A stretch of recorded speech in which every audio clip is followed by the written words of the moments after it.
Joanna Lumley's Silk Road Adventure. An interesting documentary, an interesting lady. Um, I started off by saying this is preposterous, and she is, if not bizarre, anyway, someone I don't really connect with, so I shouldn't be watching this. But then it seemed in fragments because it kept popping on BBC Earth. If not, because now I see the borrowed across the board. There's a DG something channel which is recycling from Discovery from BBC. Then even on history, the two different, one history channel is not good. I mean, I don't like it.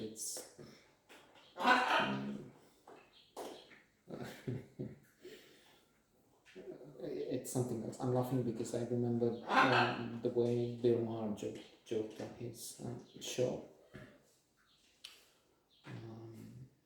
saying that they've changed so much that they are unrecognizable, these channels, and they should change the label, the signs outside. And indeed, I remember what he said. I was looking through the programs and TLC, the Learning Channel. I thought maybe it's an exaggeration. It's for the purposes of having a laugh. But indeed, they have apparently only stupid, pregnant teenagers, and there is something to learn there, and I hope and I think they put some material there which is useful. I mean, don't get pregnant, which is about what they should say. What a teenager. Well, come to think of it, that's a good idea generally for some time, because 8 billion people, that's too much. That's much more than the Earth can take. In fact, if humans around the globe were to have the standard of living of the American, average American, because of course they would have also homeless there, people that consume very little, if anything, when compared anyway. So for the whole globe to enjoy an American standard of living, we will need 2-3 planets in terms of resources to consume. So trying to return a little, it's at times astonishing to see places in Azerbaijan, in the stands as they're collected, your culture, cities,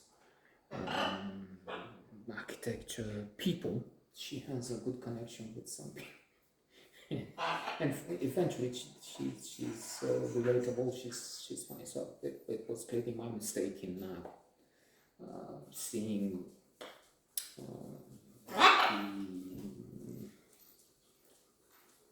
the guy, the central figure.